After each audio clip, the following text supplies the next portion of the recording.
Now, thank you for joining me today. I want to cover the subject of the pros and cons of the discussion taking place now in the legislative branch of Washington, D.C. concerning the possibility of raising the minimum wage from, I think it's around $7.50 an hour to $15 an hour. Now, as a person who has a young daughter, I think it would be wonderful if everyone who worked at minimum wage could get $15 an hour. What a lot of those young people don't understand is if you work a job at $15 an hour, you don't bring $15 an hour home. You have to keep back certain amount of the money for taxes and the other things, FICA, whatever. And we know that because we have a bookkeeper that pays over 25 people a week, sometimes a lot more than that, to work for the ministry. I think part-time, full-time people is probably 35 people. And so we have to keep out so much money. Now, I'm of the impression that to give a minimum wage raise, it's almost a tongue twister, $15 an hour, the motivation is taxes. It's simply being able for the business people to put out more money in paying people so that the government can collect tax money. It really and truly is not about pulling people up or helping people as much as it is about taxes. And I think anyone in the business world understands that. In fact, I've talked to many small business owners who say they honestly believe it's simply about that from the political perspective. Now, as I said earlier, it would be great if everyone could get that, but here are some problems that you encounter when you raise a minimum wage and you double it. Let's just assume it's doubled for every person making that wage. The first problem that you have, according to men that I've talked to, some of them who own 4, 5, and 6 small businesses, fast food restaurants, I'll not name them, you would recognize the name.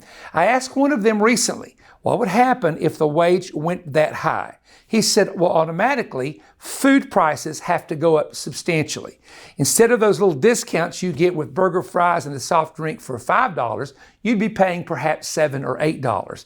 Everything across the board has to financially go up. There has to be an increase of somewhere in the neighborhood of about 20 to 25 or 30% on every product bought if the store is having to pay someone double for the minimum wage. Now, we're talking about now the small business owners, especially restaurants and fast food chains, things of that nature.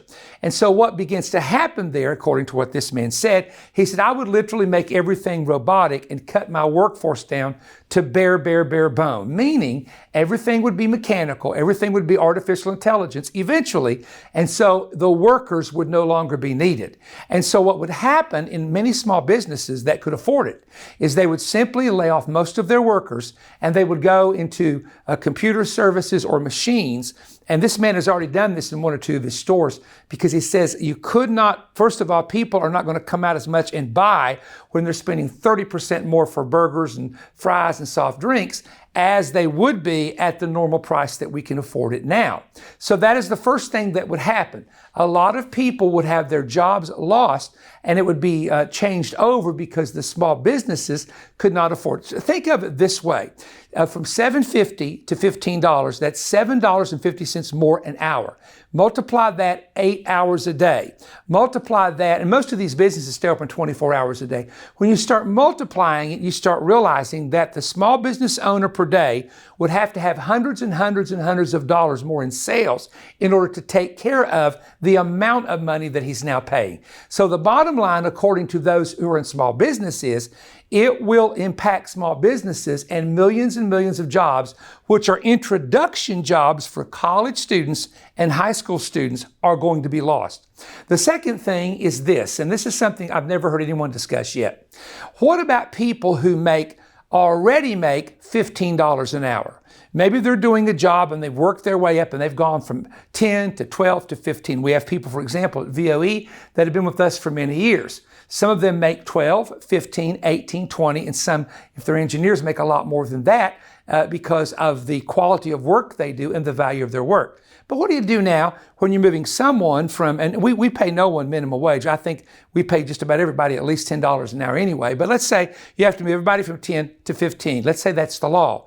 All right, then what happens to the people making 14? They're going to want 18, and the people 15 are going to want 20, and the people want 20 say, well, wait a minute, that's not fair. They're just answering the phone, getting 15, and I'm doing all the hard work. I want to raise. Everybody is going to start wanting more money because other people are now making equal to what they're making. Now, I know this sounds kind of strange to say that it would happen, but I'm telling you, knowing people and having been in ministry 46 years and having been over 50 people and employing them, I know this is exactly what would happen and what would take place. The bottom line is this, that, and I don't have the expression, a dog in the hunt.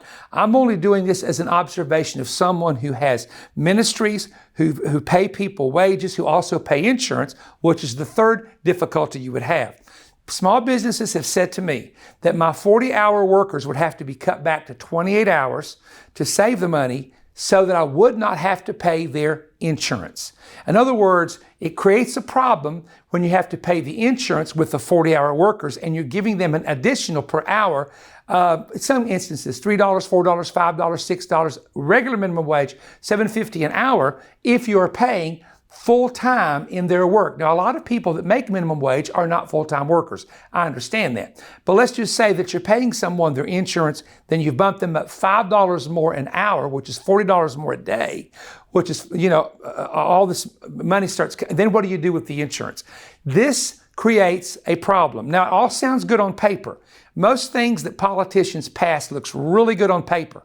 And of course, the people up there don't have to worry too much. They make good money. They got credit cards. They can pay for everything. They can fly wherever they want, never have to take it out of their personal accounts. They can get fed where they want, eat where they want. It's all paid for. So people can get so out of touch that they fail to realize how it affects the common, Main Street, small business owner in the United States of America. So I don't know where this is going. I don't know what will happen with it.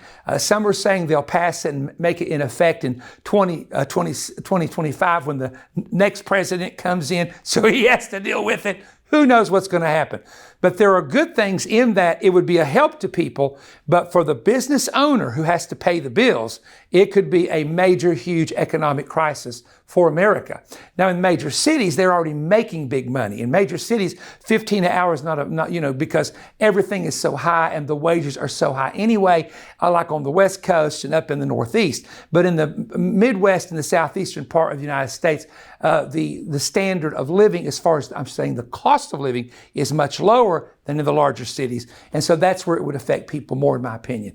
Well, just something to think about. You can put your feedback down here. Maybe you're a business owner. I'd like to hear from some small business owners to say, how will this affect you? So if you own a small business, please post on this and let us know so the people can read the comments. How would this affect you if it changed that drastically in a short period of time? Thank you for joining me. Subscribe to our YouTube channel. We deal, of course, with scripture, prophetic things, history. We deal with Hebraic roots, so many different things. And you're going to get a wide variety of teaching at the Prairie Stone YouTube channel.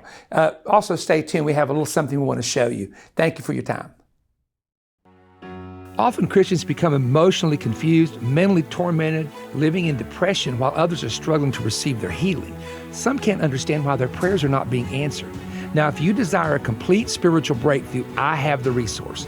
I want to teach you about your self-built roadblocks and hindrances. For example, Christians are constantly fishing up the past sins of those who have been forgiven and whispering forbidden information to other believers, which itself is a sin according to the New Testament. According to Christ, these actions can release a tormenting spirit that attracts and attacks the accusers, Matthew 18. This book that I have just written is the most comprehensive manuscript exposing details as to why 7 out of 10 Christians are living a hindered life and how they can be free.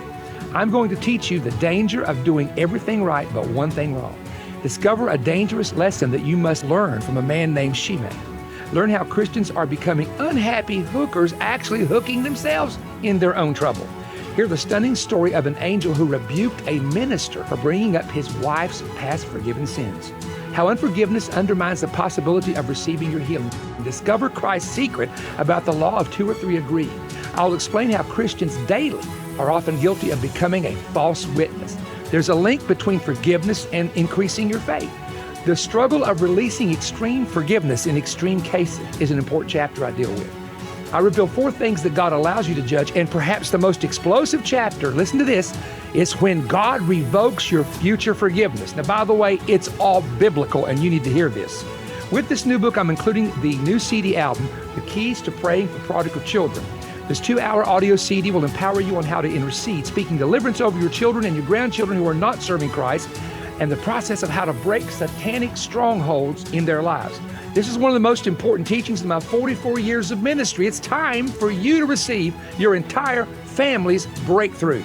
My new landmark book, Fishing in the Sea of Forgetfulness, and the album is called Keys to Praying for Prodigal Children, is available to you for a donation of $35 or more. Order right now online at perrystone.org or call the toll-free number 1-888-21-BREAD or mail your donation of $35 and request offer F134.